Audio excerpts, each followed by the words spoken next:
Professor Snart checking in as we get a little deeper into our online 1102 course. So we are just finished up, let's look at our due dates here. Just finished up Unit 4, doing a little more work with flight patterns and some other materials. And now we'll get into next reading, one that will probably form the basis of what you write about for your essay, which will come up in a couple of units here in the combined 7-8 unit when we finally get to our first essay.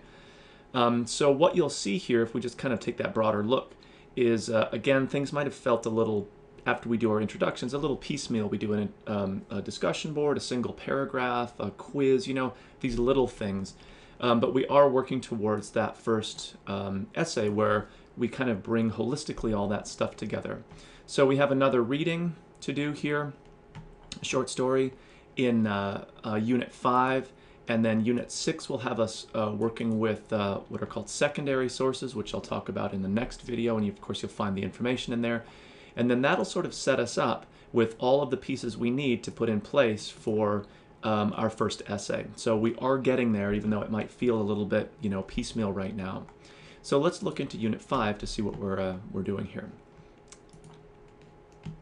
This is actually one of my favorite units, even though unfortunately this particular short story was not available to include in our custom textbook, which is why I'm having to provide it as a PDF, which is really a pain in the neck. I mean, the whole idea of the custom was that everything was in one place, but I like this particular assignment so much that I really wanted to preserve it. So the readings here, it's PDF. You'll notice that the PDF has page numbers, and what I will suggest and remind you of is that if you end up using this for your first essay, which is very, very likely, you'll have to create a works cited entry, but of course we just have the PDF, but we're going to treat it like it's coming from our textbook. So basically everything's the same. There's going to be page numbers in the PDF, even though it's not, I know, literally in the textbook, but all of the textbook title, the editor, publisher, all of that stuff is going to be the same. All right.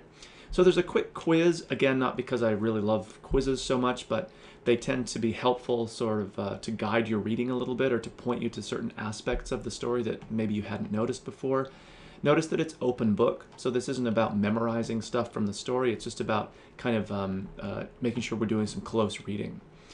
Next, there is a video to watch, a song that's a little bit older now, but still a performer you're probably familiar with, Gwen Stefani and her group No Doubt doing Just a Girl. One of their earlier hits, I think, but anyway.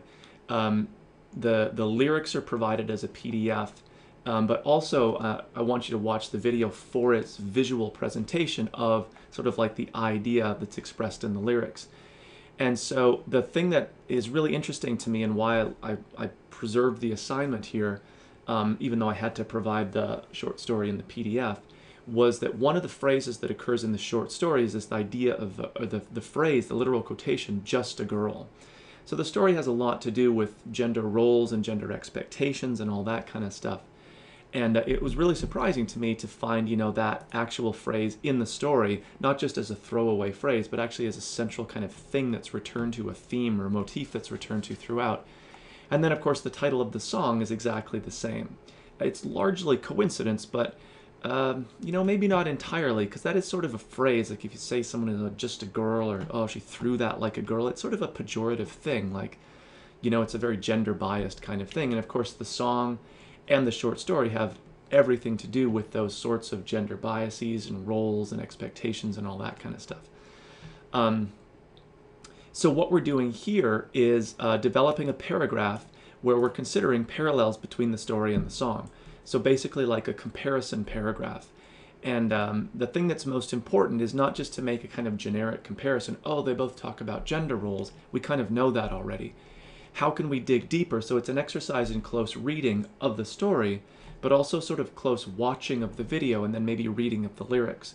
So you're quoting directly from the lyrics, from the short story, and identifying a particular kind of like visual moment in the video that that expresses that gender idea that's also showing up maybe in the short story. You'll notice that setting plays a really important role in the short story, so they both have that kind of the importance of setting in both. Of course, it's visual in the video, but you could sort of imagine the visual aspect of the short story really working to communicate the theme effectively as well. This idea of like entrapment and containment and spaces being very gendered, like there's clearly sort of feminine versus masculine spaces, and what you're allowed to do in both of those.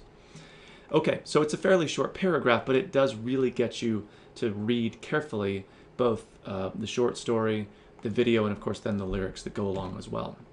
The very last thing here is it's couched in the form of a quiz, which is down towards the bottom, but it's really not a quiz. All it's doing is making sure that you have a functioning library card, which we're going to need for Unit 6 when we do our secondary sources piece. And of course you'll need it once we get into the writing of essay number 1 too.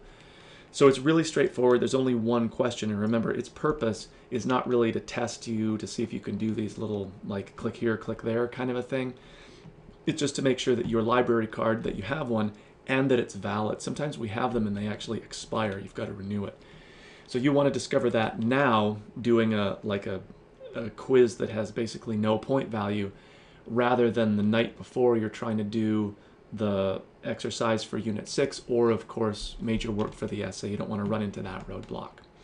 All right, so as always, be in touch if you have any questions. You will have received your paragraph and then discussion board grade back.